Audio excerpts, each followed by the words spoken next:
هذا القنوت ومن عجب مرفوع وجب معاي الربع من شجر ما موجود.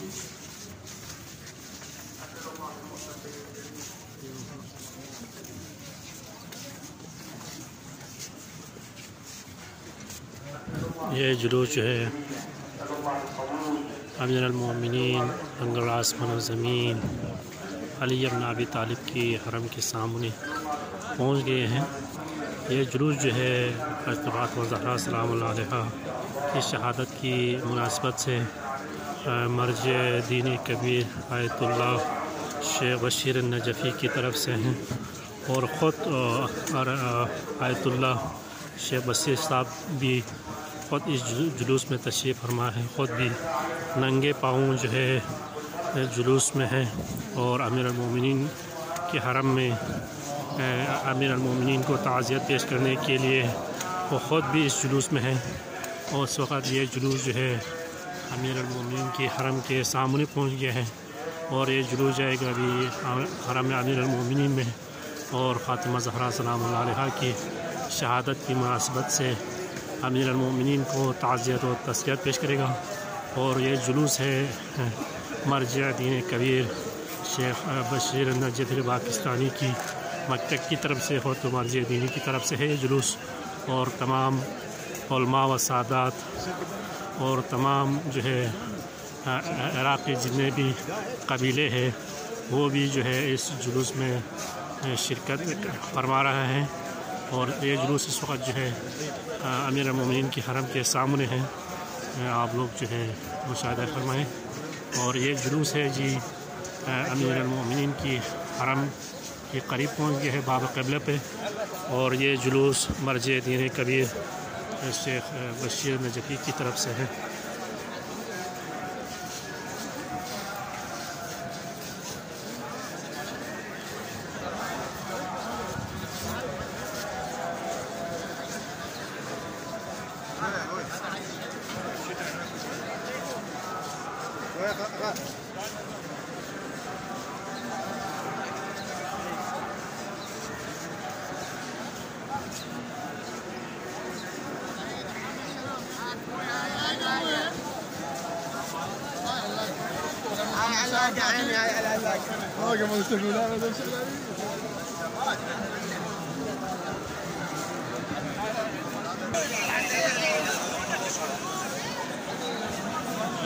یہ علماء جو ہے جلوس کے استقبال کے لیے حرم کے سامنے رکھا ہوا ہے، جلوس کے استقبال کے لیے۔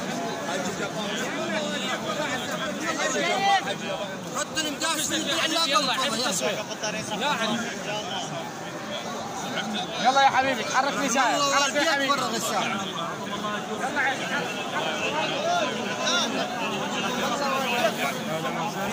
هذا ملك ابوي.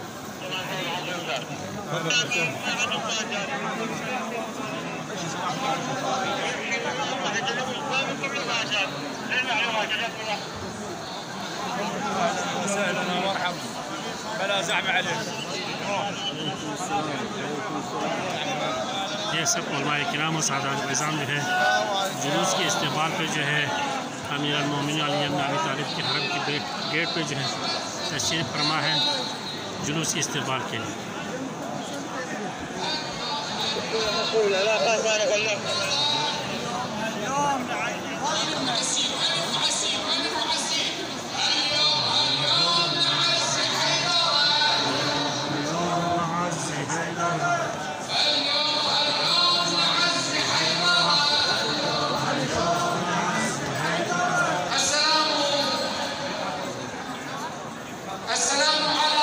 اس وقت جو ہے امیر المومنین کے صحن میں پہنچ گیا ہے جلوس۔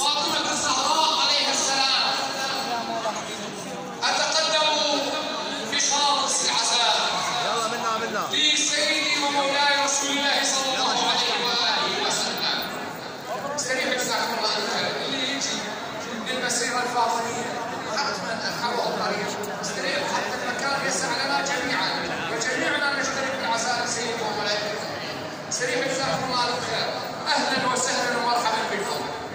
أجبتم على أمير المؤمنين والزهراء باسمكم زينب والحسن والحسين بغاية الحسن، وهم يودعون أمهم الزهراء. أهلا وسهلا بالمعزين، أهلا وسهلا ومرحبا بطلبة العلم، أهلا وسهلا ومرحبا برجال العشائر العراقية، أهلا وسهلا ومرحبا بالمواكب الحسينية. ليس بجديد هذا الموقف أن نكون مع الزهراء، أنتم الرنبة، إننا معكم يا آل محمد.